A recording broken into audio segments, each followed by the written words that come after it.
शक्तिशाली है ये देवी, मायावी है, किंतु मैं इसका वध अवश्य करूंगा, अवश्य। एकाक्ष, तू अपने लोक में ही रहता, स्वर्गलोक का लोभ नहीं करता, देवताओं को प्रताड़ित नहीं करता तो ये सब नहीं होता। अभी भी समय है, जा अपने लोक लौट जा। तेरे लोक में कोई कमी नहीं है। पृथ्वी लोक के ऋषि और मुनियों के समान, देवलोक के देवताओं के समान, असुरों में भी अपना लोक संभालने का सामर्थ्य है। तेरे पूर्वज दारुक ने भी एक बहुत बड़ा अपराध किया था, किंतु उसकी पत्नी दारुका के कारण उसे एक नवीन जीवन प्राप्त हुआ। यह है एक स्त्री की शक्ति। इसीलिए अब स्त्रियों पर अत्याचार मत कर। जा अपने लोक लौट जा और वहां जाकर अपने मस्तिष्क, अपने जीवन को तपस्या से सींच।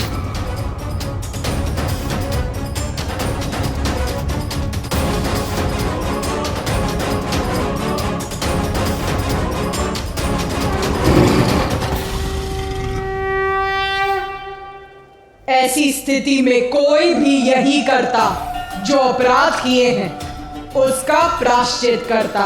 किंतु एकाक्ष का अहंकार अभी भी उसकी बुद्धि पर छाया हुआ था। अहंकार के मद में इतना चूर था वो कि क्षमा याचना का विचार भी उसके मन में नहीं था। तो फिर क्या किया उसने?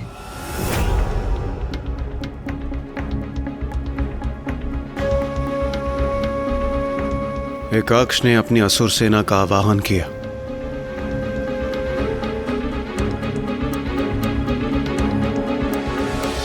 इतना सब घटित हो जाने के पश्चात भी वो माता से युद्ध करना चाहता था और इसके लिए उसने अपनी सेना भी बुला ली।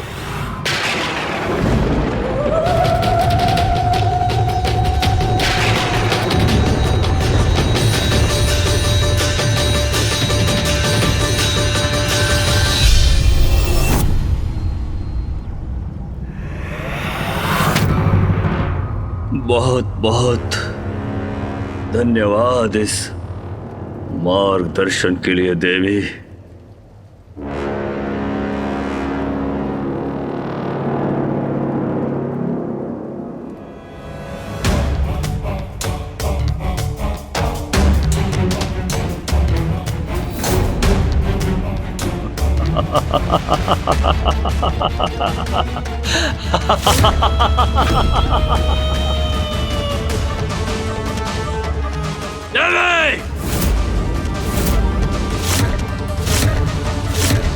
असुर सम्राट एकाक्ष को किसी के मार्गदर्शन की आवश्यकता नहीं है, वो भी एक स्त्री से कदापि नहीं।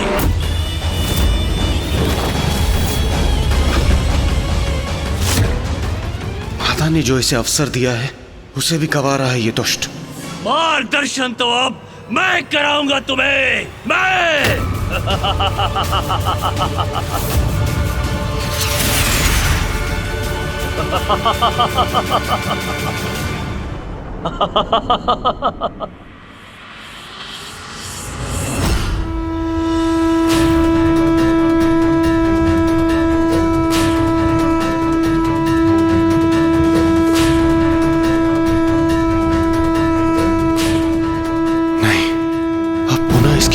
कीट असुर सेना प्रस्तुत होगी, कदापि नहीं।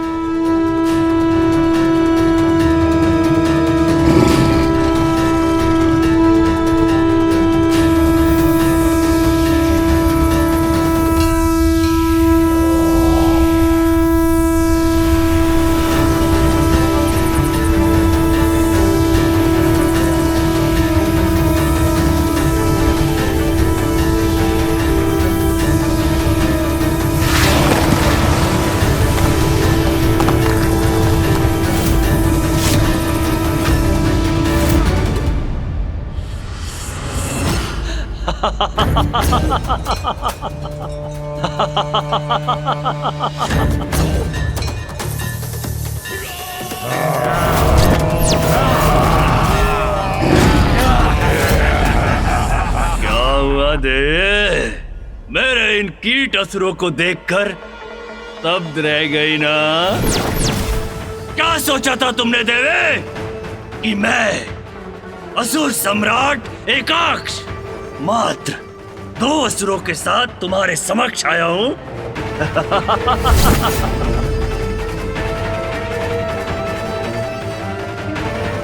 देखो देखो, मेरी संपूर्ण सेना है मेरे साथ, संपूर्ण सेना।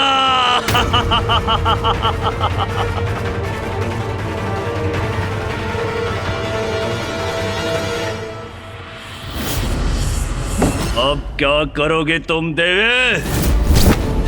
मेरी ये असुर सेना मेरे एक संकेत पर तुम्हारा और तुम्हारे सींग का भक्षण करेगी, भक्षण।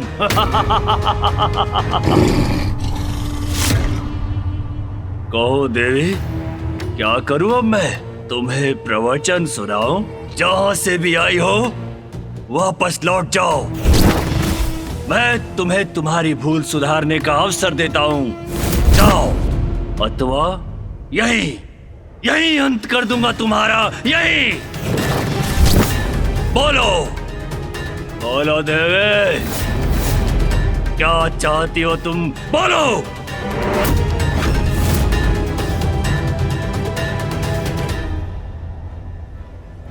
एकाक्ष ने अपनी कीट असुरों की सेना को बुला लिया। एकाक्ष ने अपनी सेना बुलाई तो मैंने अपनी 64 योगिनियों को प्रस्तुत किया। माता की सेना?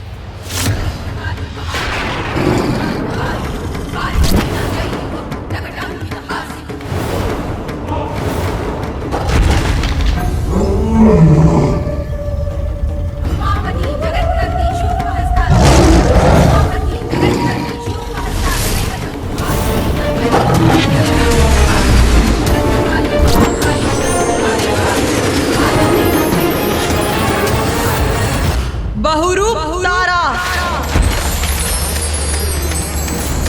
नर्मदा, यमुना, शांति,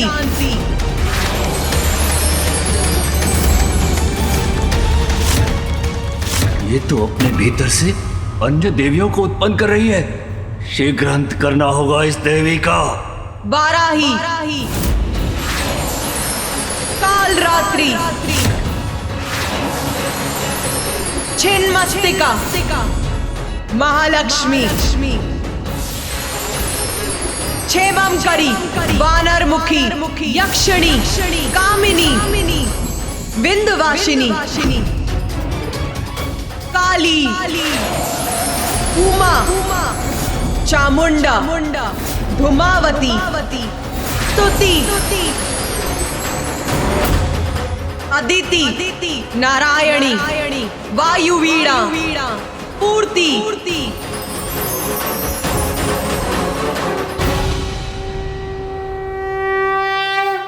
माता ने अपनी 64 योगिनियों का आवाहन किया, जो अपने विकराल रूप में यहाँ उपस्थित है।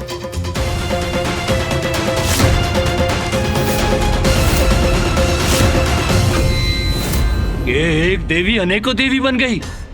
कोई बात नहीं, मैं इन सब का वध करूंगा, सबका। अरे रुक क्यों गई देवी? तुमने मात्र 64 स्त्रियां उत्पन्न की है। ये सामना करेंगी मेरी सहस्रों शक्तिशाली असुर सेना का। तेरी सेना? क्या है तेरी सेना? यदि मेरी समस्त योगिनियां संहार करें तो एक पल में समस्त सृष्टि को मिटा सकती है। देखना चाहता है तू इनकी संहारक शक्ति? बस, बहुत हो गया। अब इस क्रीड़ा का अंत करने का समय आ गया है। अंत। मेरे असुरों, देखो, जो कहा था वही किया मैंने।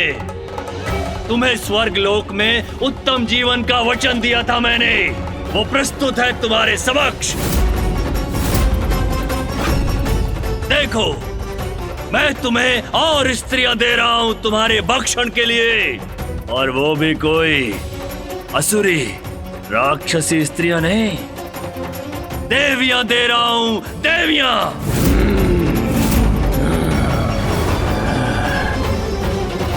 आरंभ करो, अपना भोज आरंभ करो। और उस देवी को मेरे आहार के लिए सुरक्षित रखना मत भूलना। जाओ।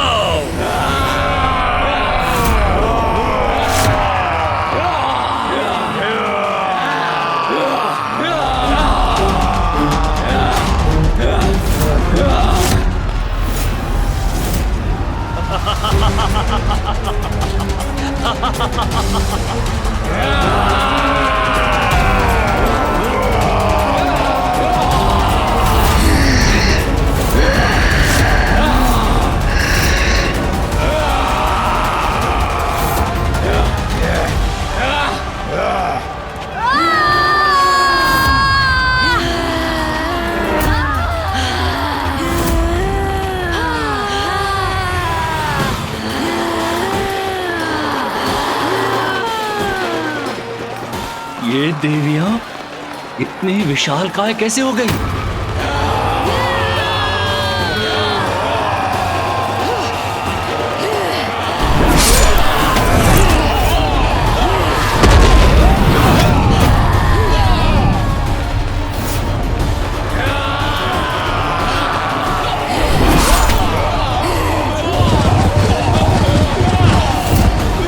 मेरे असुरों को इतनी सहजता से नष्ट कर रही है ये।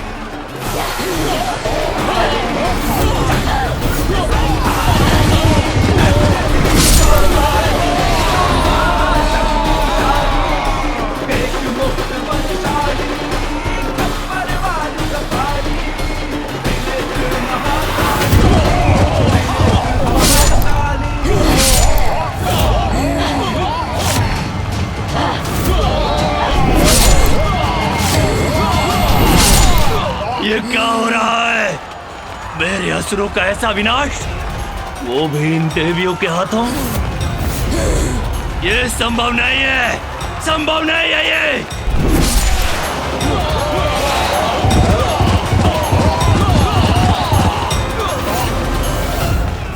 नहीं, ये देवियां मुझे पराजित नहीं कर सकती, कदापि नहीं। जो स्त्री की शक्ति को कम आंकता है, उसका यही परिणाम होता है। हमारी दुर्बलता है ये राक्षसियां, भूल जाएंगी आदिशक्ति की भक्ति करना। और वैसे भी अब हमें इनकी कोई आवश्यकता नहीं है। तेरा भी इतना ही भयंकर अंत होगा दुष्ट असुर। नहीं, कदापि नहीं। इन देवियों की स्रोत तुम, मैं तुम्हारा अंत करूंगा तुम्हारा। और मैं विजयी होऊंगा, विजय।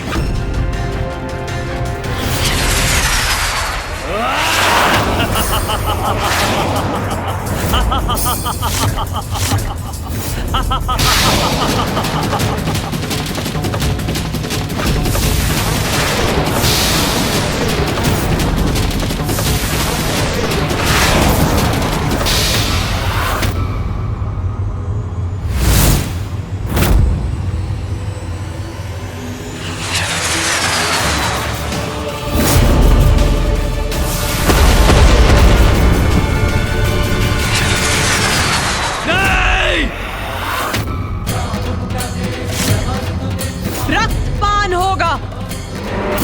पापियों का रक्त ही मेरी और मेरी योगिनियों का आहार बनेगा। रक्तपान।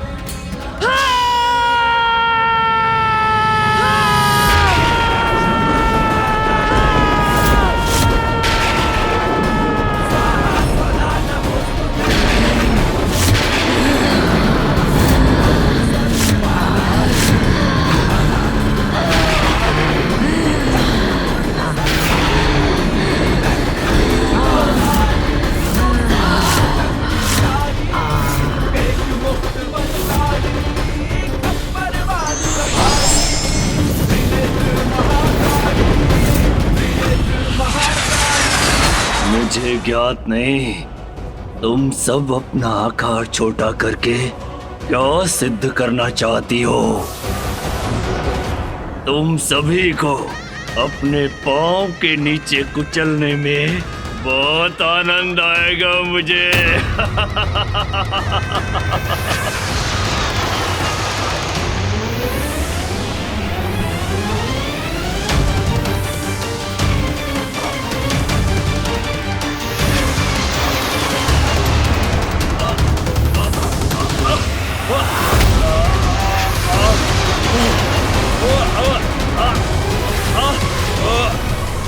छोड़ो मुझे! कहाँ लेकर जा रही हो मुझे? छोड़ो! छोड़ो! छोड़ो! मैं कहता हूँ छोड़ो मुझे!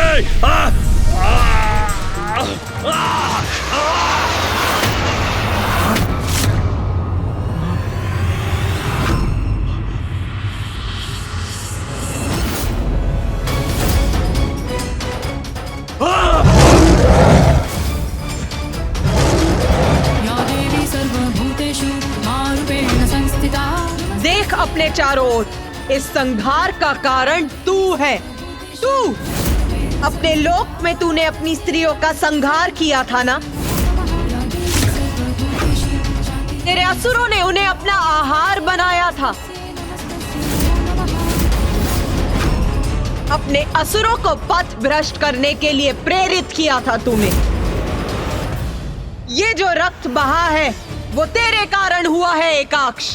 तेरे कारण दूसरों के कष्ट का कारण बनकर तू सुरक्षित कैसे बच सकता है? नहीं, कदापि नहीं।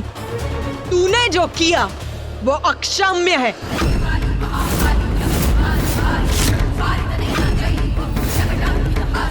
नहीं, मुझे क्षमा कर दीजिए।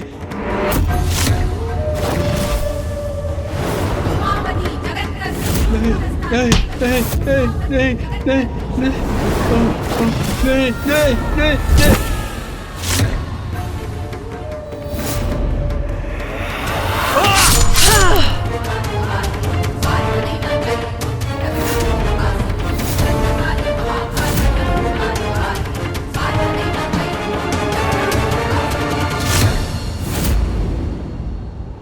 दुष्टों की दुष्टता का अंत भयानक ही होता है।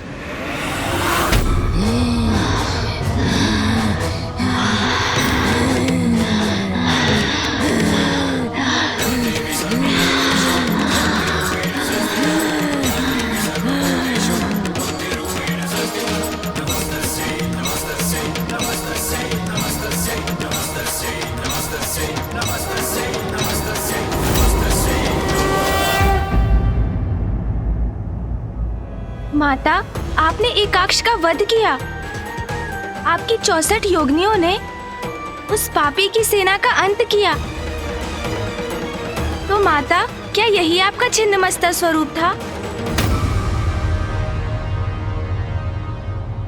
प्रथम पूज्य गणेश जी, हम देवताओं ने भी ऐसा भयानक युद्ध और ऐसा संहार कभी नहीं देखा था।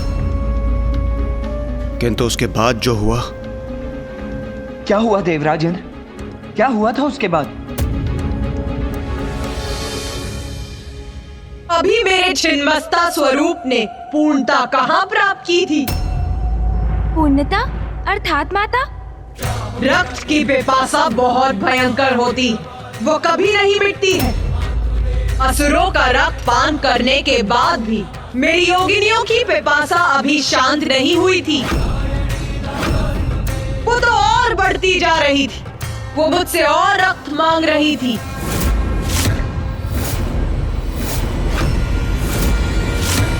और रक्त माता? तो किसका रक्त दिया आपने उन्हें?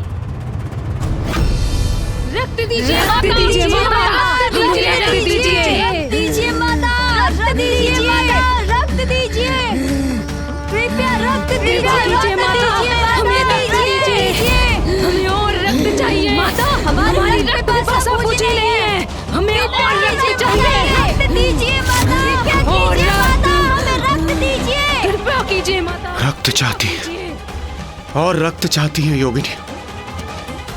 जो उन्हें प्राप्त नहीं हुआ तो वो सर्वत्र संहार करेंगे। हम भूखे हैं किंतु माता। अब असुर शेष नहीं रहे। हम तुम सब किसके इसके रक्त माता। का पान करें हम? किंतु अब असुर शेष नहीं हमें है। रक्त चाहिए किसके माता। रक्त का पान करें?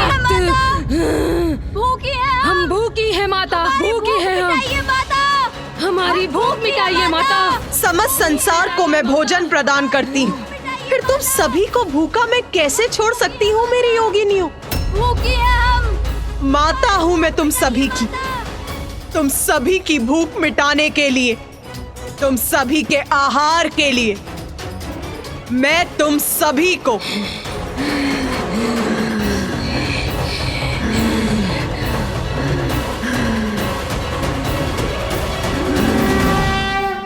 अपना रक्त दूंगी, अपना रक्त दूंगी, अपना रक्त दूंगी।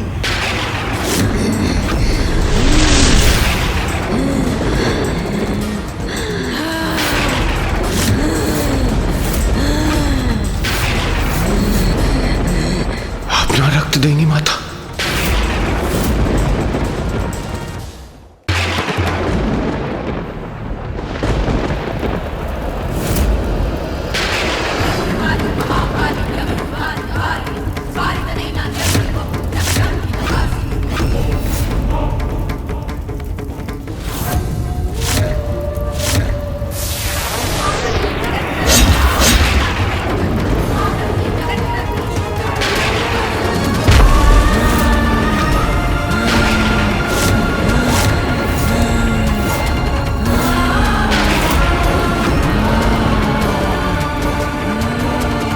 माता ने अपने ही शीश को अपने तन से विलग कर दिया।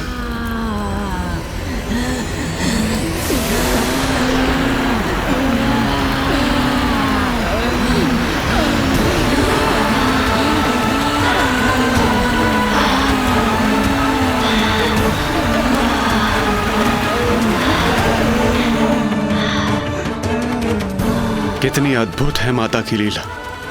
अपनी योगिनियों की तृष्णा को शांत करने के लिए वो स्वयं अपना ही रक्त बहा रही। जय मां छिन्नमस्ता।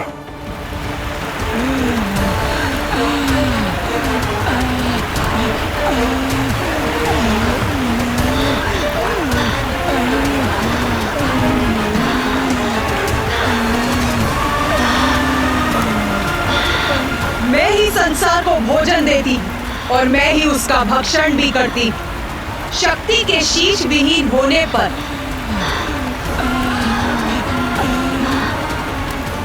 महादेव भी अपने शीश रहित कबंध रूप में प्रकट होते और देवी छिन्नमस्ता के साथ कबंध रूप में रहते। आप महान हैं माता, दया की सागर हैं आप। देव, असुर, मानव, जो भी निष्कपट भाव से आपकी सच्ची पूजा करता है उसे आप अपनी कृपा का आशीष देती हैं, वरदान देती हैं उसे आप। और जब कोई अपनी सीमा का उल्लंघन करता है तो उसे दंडित भी करती हैं आप। अपनी संतानों के भरण पोषण के लिए आपने अपने ही शीश को त्याग दिया माता। माँ, सृष्टि की रचयिता हैं आप, सब कुछ आपसे ही जन्मा है। आप ही सबकी पालनहार हैं। सृष्टि के संतुलन को स्थापित रखकर उसकी रक्षा भी आप ही करती हैं माता।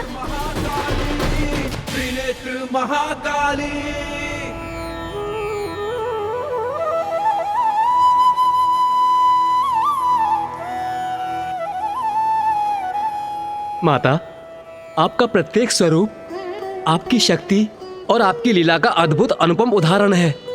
अब हमें अपनी माता छिन्नमस्ता के स्वरूप की महिमा और उसका फल बताने की भी कृपा कीजिए। मेरे इस रूप की कृपा से मेरे भक्तों को समूह स्तंभन की शक्ति प्राप्त होती और उसके शत्रु समूल नष्ट हो जाते। प्रत्येक संघर्ष में उसे विजय प्राप्त होती और साथ ही उसे राजयोग भी प्राप्त होता है।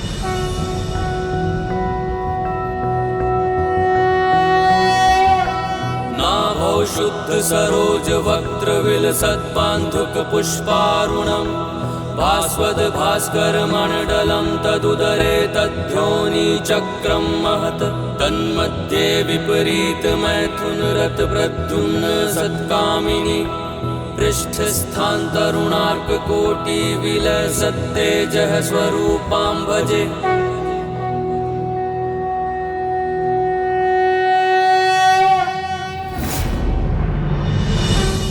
प्रणाम माता।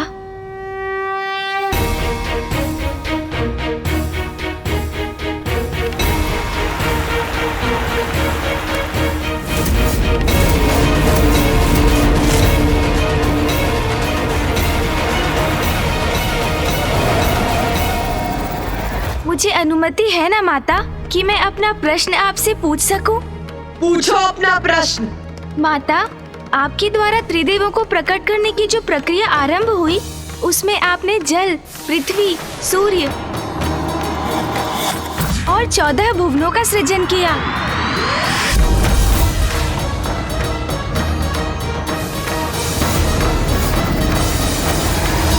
तत्पश्चात 84 लाख योनियों को आपने जीवन भी दिया और तब प्रजनन के माध्यम से जीवों को संतान भी होने लगे। इसके उपरांत आपके द्वारा सृष्टि की रचना का कार्य पूर्ण हो गया होगा ना माता? कार्य पूर्ण हो गया? बताओ मुझे गणेश, क्या है जीवन का चक्र? कैसे पूर्ण होता है वो? माता, सर्वप्रथम जन्म, फिर जीवन और फिर मृत्यु, यही जीवन का चक्र है।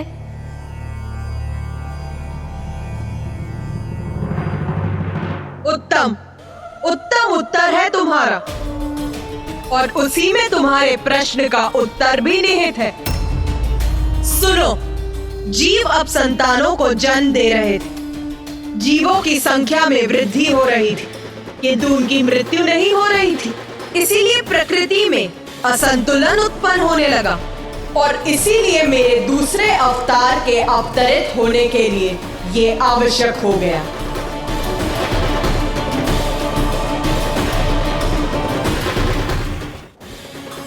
किंतु माता, प्रकृति के संतुलन के लिए जीवों की मृत्यु का होना भी तो आवश्यक था।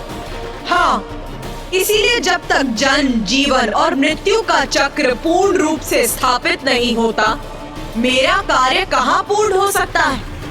हाँ माता, किंतु माता, फिर सृष्टि पर जीवन चक्र, पृथ्वी पर प्रकृति का संतुलन कैसे स्थापित हुआ?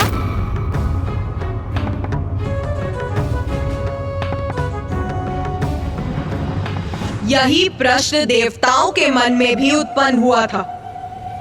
इसी का उत्तर पाने वो ब्रह्मदेव के पास गए, और फिर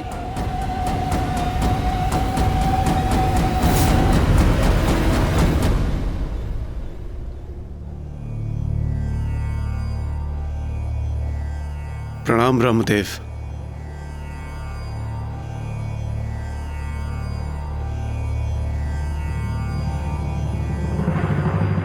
ब्रह्मदेव, पृथ्वी पर यदि इसी प्रकार जीवों का जन्म होता रहा तो उनके अंत की कोई व्यवस्था ही नहीं होगी। वहां जीवन के सभी साधन जैसे भोजन, जल, वायु सभी अपर्याप्त हो जाएंगे। सृष्टि का संतुलन बिगड़ जाएगा प्रभु। और प्रभु, यदि ऐसा हुआ तो घोर अनिष्ट होगा। कृपया करके आप ही कोई समाधान सुझाकर इस समस्या का निदान कीजिए प्रभु। देवगण, आपकी चिंता सर्वथा उचित है, किंतु इस संसार में जो कुछ भी होता है उसके पीछे कोई बड़ा कारण अवश्य होता है। जब देवी श्री महाकाली ने संसार के जीवों को प्रजनन क्षमता प्रदान की तो उन्हें भी इस परिस्थिति का पूर्वानुमान अवश्य होगा। इसका हल पाने के लिए हमें देवी श्री महाकाली की प्रार्थना कर उनसे हमारे मार्गदर्शन की गुहार लगानी चाहिए।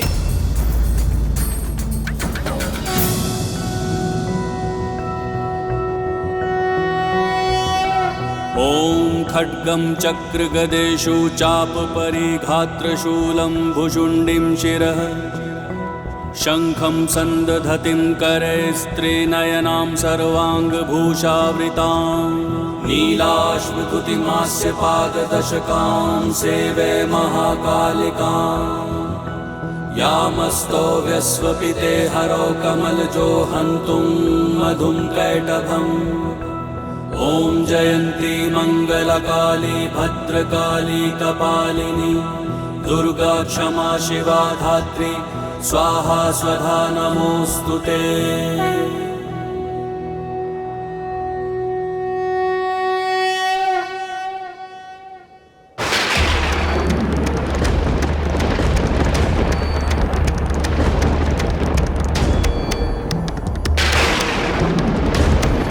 अचानक यहाँ इतना अंधकार कैसे छा गया?